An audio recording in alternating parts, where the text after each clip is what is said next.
D'abord installé au centre de la métropole, le jardin botanique de Bruxelles est antérieur à la création de la Belgique.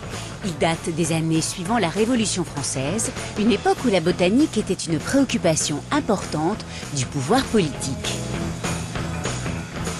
Lorsque la Belgique était sous domination française, la France nous a obligés à avoir un jardin botanique à Bruxelles. Et donc, on a nationalisé une collection privée. C'était Charles de Lorraine qui avait déjà une belle collection, c'était un amateur de plantes. Et puis est arrivée la grande période de la colonisation, bien entendu, où Léopold II a cherché très vite à développer des plantations au Congo. Mais ça signifie connaître des plantes exotiques que nous ne connaissions pas en Belgique, bien entendu. Donc il fallait de la recherche scientifique, il fallait savoir acclimater ces plantes, il fallait connaître les ravageurs, éviter les maladies. Et donc ça a donné vraiment une impulsion à la recherche en botanique qui a été phénoménale au XIXe siècle. Également en parallèle avec la recherche pour lutter contre la famine dans les pays, puisque dans nos régions, c'était encore assez courant d'en avoir des famines. En 1939, le jardin quitte la ville pour Metz, dans un domaine de 92 hectares offert par la famille royale. Ancienne cage dorée de Charlotte, impératrice déchue du Mexique, qui avait perdu la raison. Ce qui est formidable évidemment dans ce domaine historique, c'est qu'il est grand.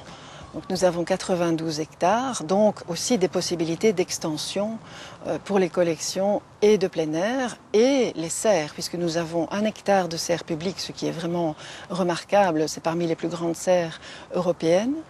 Et donc, comme les directeurs sont toujours ambitieux, nos collections en accroissement constant, au moins ici, on peut disposer de manière harmonieuse différentes collections thématiques. Les serres consacrées aux plantes aquatiques sont depuis toujours les préférées des visiteurs, impressionnés par les Victoria, ces nénuphars géants d'Amazonie. Nous avons depuis très longtemps, plus d'1 siècle, des nénuphars géants au jardin botanique. Mais ici, on a donné un nouvel habillage à la serre, entièrement rénové. Donc vous avez ces plateaux fabuleux qui font plus de 2 mètres de diamètre. Donc c'est vraiment une plante spectaculaire.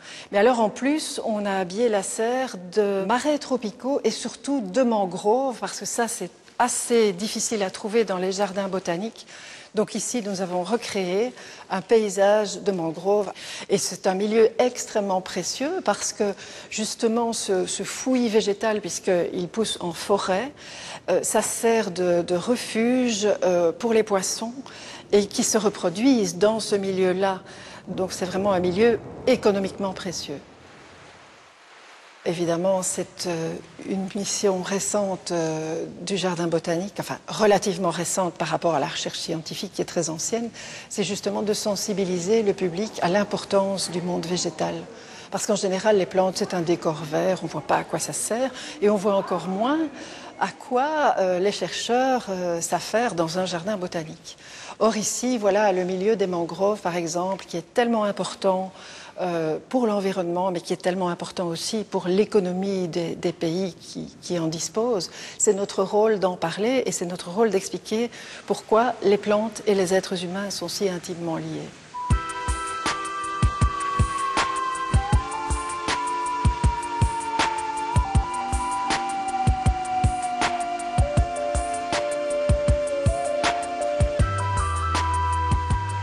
La recherche scientifique, un de nos fers de lance, c'est la famille du caféier, c'est ce qu'on appelle les rubiacées.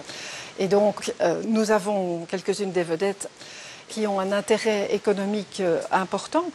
Celui-là est naturellement décaféiné, donc ça c'est une découverte de l'année dernière. Et celui-ci a été également découvert au Cameroun et il est autofécondant, ce qui est rarissime chez les caféiers et qui peut présenter un intérêt aussi en matière de culture de plantation.